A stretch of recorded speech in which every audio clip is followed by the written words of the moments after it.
Hi, I'm Angela, Bayesian Farm Girl, and today I'm going to share with you just a couple things I do in my rose garden to help my roses get ready for winter, and something that I do to get one last blast of color that lasts me just about all the way till Halloween.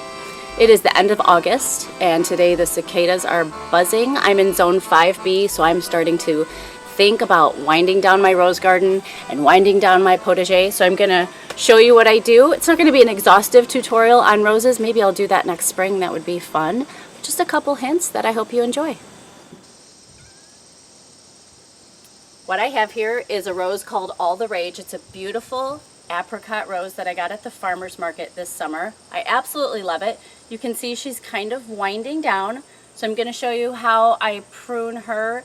She's going to give me a little bit more color here, late summer, early fall. I've got her in a blue concrete, actually my favorite, blue concrete urn, and I love potted roses, but they obviously prefer to be in the ground. So when I enjoy a rose in a pot, I'll just do it for that season, and then at the end of this season, I'll go ahead and I'll put her in the ground. She's called All the Rage, and she is all the rage. She's absolutely beautiful.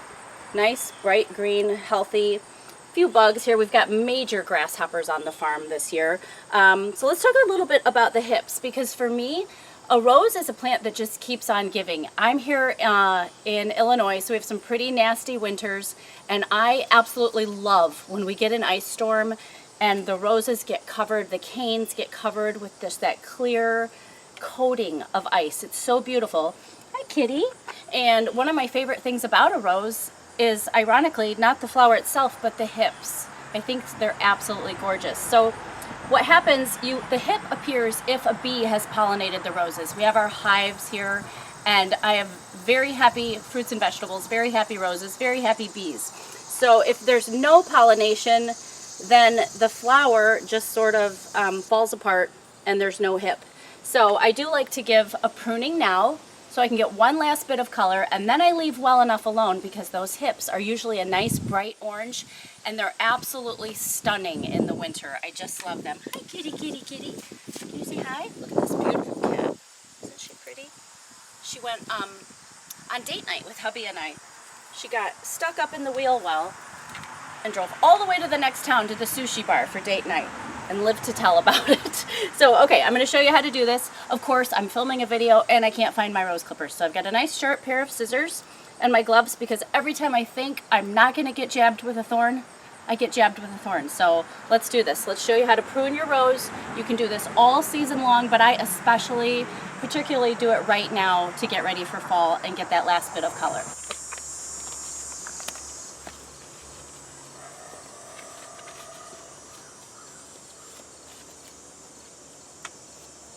So this is a pretty easy thing you can do. Don't be shy. You're not going to hurt anything. Oh, this poor rose, like I said. Oh, our grasshoppers are so bad. Okay, so here is how you get one last blast of color, and you can do this all season to prune your rose. Really easy. I've got my scissors. This is so pathetic. You're going to want to use something nice and sharp. You're going to find your bloom that's faded, that has passed, and go ahead and find the first stem that has 5 leaves on it. Just take it right down. You want to cut on an angle and face it outward. So I'm going to take this scissor, I'm going to cut on an angle with the cut facing to the exterior of the rose. This is pretty. Hate to do it. Pruning is painful to me no matter what, but I just go around and I find the first grouping of 5 leaves and I trim it back. Excuse me, kitty, kitty. All right, let's see here. There's another one. And, in my opinion, this is a bit of a miracle worker. Let's see, how much should we get rid of right here? Right. Oh, this is not ideal with scissors. But don't worry, if you don't have fancy rose clippers, go ahead and grab your scissors. It's just gardening. Okay, let's see. You, where did you go? Here you are, and down to the first.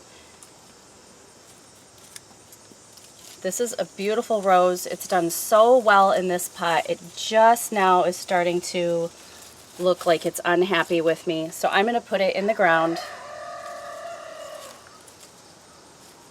so it can acclimate and get ready for winter. But first I wanted to show you how to do this. Okay, so here's a nice group here. We've got one faded rose, so I'm going to go down to this first stem of 5 leaves and give it a cut on an angle. That is, if I don't get snagged up in my gloves, to the outside.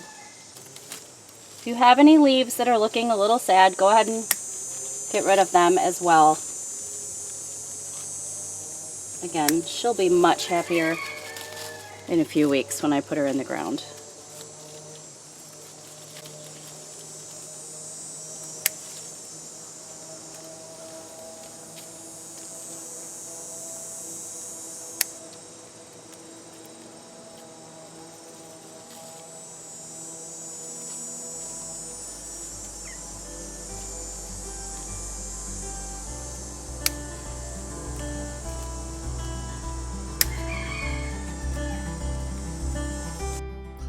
So if you are getting ready to take some of your favorite roses out of pots and put them in the ground, or you're hitting the nursery this fall to stock your garden with beautiful roses, there's many kinds. There's tea roses and hybrids and floribunda. There's fine purveyors of roses like Jackson Perkins, David Austin. Their roses are exquisite.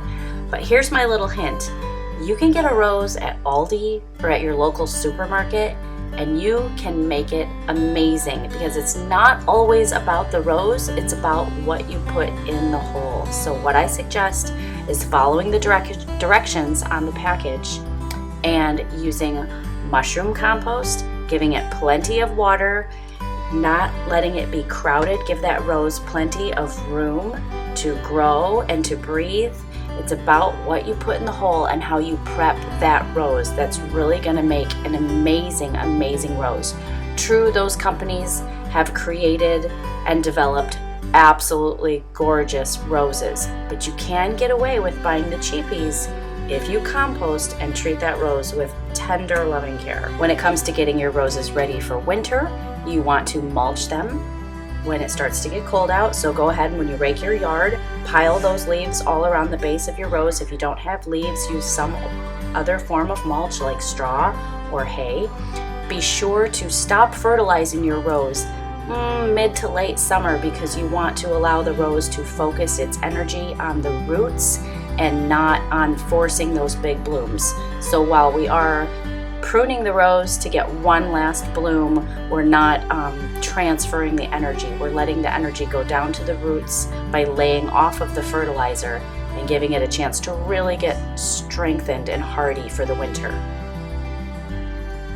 So I hope you're enjoying these little videos. I sure have fun putting them together. You can follow me on Instagram at Parisian Farm Girl, Parisienne,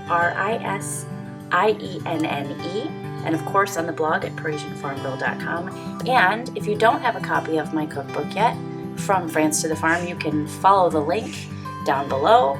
It's on Amazon. I think you'll really enjoy it. But I hope to see you soon, and I hope you have a wonderful time this fall taking care of your roses and getting them ready for winter.